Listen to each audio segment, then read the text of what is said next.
Hey crew, it's Pitt and I am back with some ancient knowledge. This is one of those videos that is going to be a level of responsibility. If you are not ready for a level of responsibility and you do not know what that means, you should check out the Infinite Integrations playlist where we talk about levels of responsibility and how once you have knowledge, you are responsible for that knowledge. It becomes the cup by which you are measured, the rule by which you are judged, the thing that holds you accountable for yourself.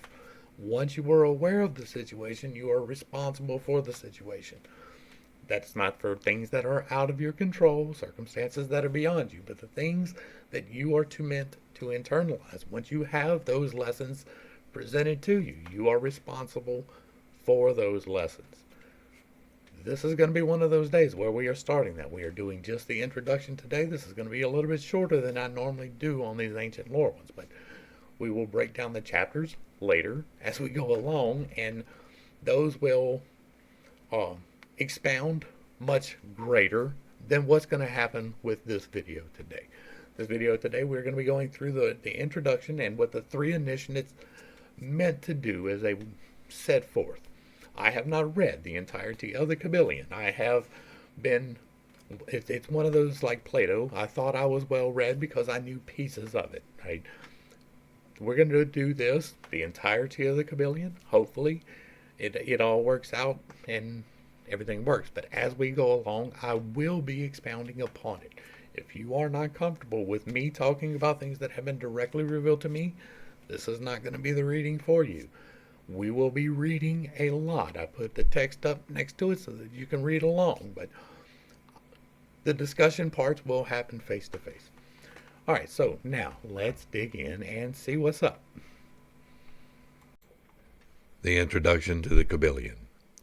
We take great pleasure in presenting to the attention of students and investigators of the secret doctrines this little work based upon the world-old Hermetic teachings.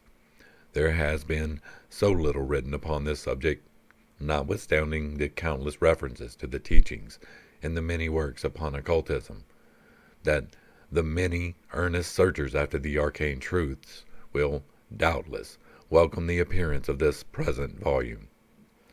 The purpose of this work is not the enunciation of any special philosophy or doctrine, but rather is to give the students a statement of the truth that will serve to reconcile the many bits of occult knowledge that they may have already acquired, but which are apparently opposed to each other, and which often serve to discourage and disgust the beginner in the study.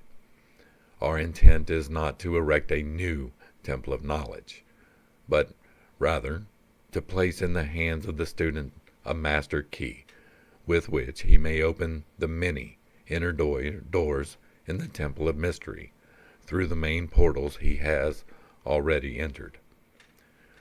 There is no portion of the occult teachings possessed by the world which have been so closely guarded as the fragments of the Hermetic teachings which have come down to us over the tens of centuries which have elapsed since the lifetime of its great founder, Hermes Trismegistus, the scribe of the gods, who dwelt in the old Egypt in the days when the present race of men was in its infancy, contemporary with Abraham, and, if the legends be true, an instructor of that venerable sage. Hermes was, and is, the great central sun of occultism, whose rays have served to illume the countless teachings which have promulgated since his time. All the fundamental and basic teachings embedded in the esoteric teachings of every race may be traced back to Hermes. Even the most ancient teachings of India undoubtedly have their roots in the original Hermetic teachings. From the land of the Ganges, many advanced occultists wandered the land of Egypt and sat at the feet of the master. From him they obtained the master key, which explained and reconciled their divergent views, and thus the secret doctrine was firmly established. From other lands also came the learned ones, all whom regarded Hermes as the master of masters, and his influence was so great that in spite of the many wanderings from the path on the part of the centuries of teachers in these different lands, there may still be found a certain basic resemblance and correspondence which underlies the many and often quite divergent theories entertained and taught by the occultists of these different lands today. The student of comparative religions will be able to perceive the influence of the Hermetic teachings in every religion worthy of the name now known to man, whether it be a dead religion or one in full vigor in our own times. There is always correspondence in spite of the contradictory features, and the Hermetic teachings act as the great reconciler. The life work of Hermes seems to have been in the direction of planting the great seed truth, which has grown and blossomed in so many strange forms, rather than to establish a school of philosophy which would dominate the world's thought. But, nevertheless, the original truths taught by him have been kept intact in their original purity by a few men each age, who, refusing great numbers of half-developed students and followers, followed the Hermetic custom and reserved their truth for the few who were ready to comprehend and master it. From lip to ear, the truth has been handed down among the few. There have always been a few initiates in each generation in the various lands of the earth who kept alive the sacred flame of Hermetic teachings, and such have always been willing to use their lamps to relight the lesser lamps of the outside world. When the light of truth grew dim and clouded by reason of neglect, and when the wicks became clogged with foreign matter, there were always a few to tend faithfully the altar of truth, upon which was kept alight the perpetual lamp of wisdom. These men devoted their lives to the labor of love, which the poet has so well stated in his lines. Oh, let not the flame die out, cherished age after age in its dark cavern, in its holy temples cherished. Fed by pure ministers of love, let not the flame die out. These men have never sought popular approval, nor numbers of followers. They are indifferent to these things, for they know how few there are in each generation who are ready for the truth, or who would recognize it if it were presented to them. They reserve the strong meat for men, while others furnish the milk for babes. They reserve their pearls of wisdom for the few elect, who recognize their value and who wear them in their crowns, instead of casting them before the materialistic, vulgar swine, who would trample them in the mud and mix them with their disgusting mental food. But still, these men have never forgotten or overlooked the original teachings of Hermes regarding the passing on of the words of truth to those ready to receive it, which teaching is stated in the Kybalion as follows. Where fall the footsteps of the Master, the ears of those ready for his teachings open wide. And again, when the ears of the student are ready to hear, then cometh the lips to fill them with wisdom.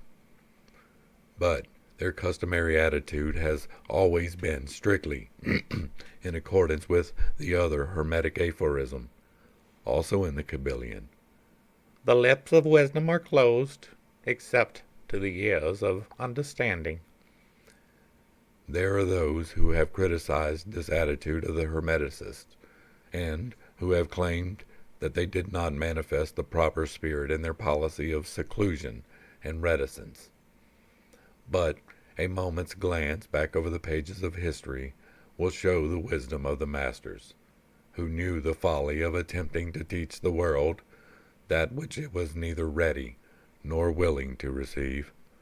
The Hermeticists never sought to be martyrs, and have, instead, sat silently aside with a pitying smile on their closed lips, while the heathen raged noisily about them, in their customary amusement of putting to death and torture the honest but misguided enthusiast who imagined that they could force upon a race of barbarians the truth, capable of being understood only by the elect who had advanced along the path. And in the spirit of persecution, and the spirit of persecution has not yet died out in the land. There are certain Hermetic teachings which, if publicly promulgated, would bring down upon the teachers a great cry of scorn and revilement from the multitude, who would again raise the cry of "Crucify! Crucify!" In this little work, we have endeavored to give you an idea of the fundamental teachings of the Kybalion, striving to give you the working principles, leaving you to apply them yourselves, rather than attempting to work out the teaching in detail. If you are a true student, you will be able to work out and apply these principles. If not, then you must develop yourself into one, for otherwise the Hermetic teachings will be as words to you, the three initiates. And so ends the foreword to the Kybalion. And so there are quite a few things in here. There are not nearly as many things as will be revealed as we go along, but it is important to note that they were trying to do the same thing that I am doing. They were doing it on a lesser scale, right? I'm trying to do this, and like what I am doing is taking out the middleman. The same way that they did. There was a point in time when you only could receive the information face to face. Then there came a time when these initiates put out a book where you could receive information without having to be face to face. You could do it on your own. It's a lot harder to do things on your own. It really is. And so you should have people around you who are also trying to do the same things as you. But this is a path. I am hoping to expound upon the path. I have had things directly revealed to me. I know that's a lot for some people. I'm okay with that, right? You can think I'm crazy. You don't have to hang around. This study is not for everyone. It is for everyone, but it is not for everyone. There will be work that you have to do. Just watching me read is work, right? It is not pleasurable for some people. You have to be actively seeking this information in order for it to even get to you, for even with me putting it out the way that I am, right? It's not going to get the exposure that I could get if I was doing reaction videos to diss tracks. This is for the select. This is for the few. This is for the people seeking the narrow path, the doorway, the straight and narrow path, the way. This is for the people who are seeking the will of God. If any of that does not describe you, this is not your study.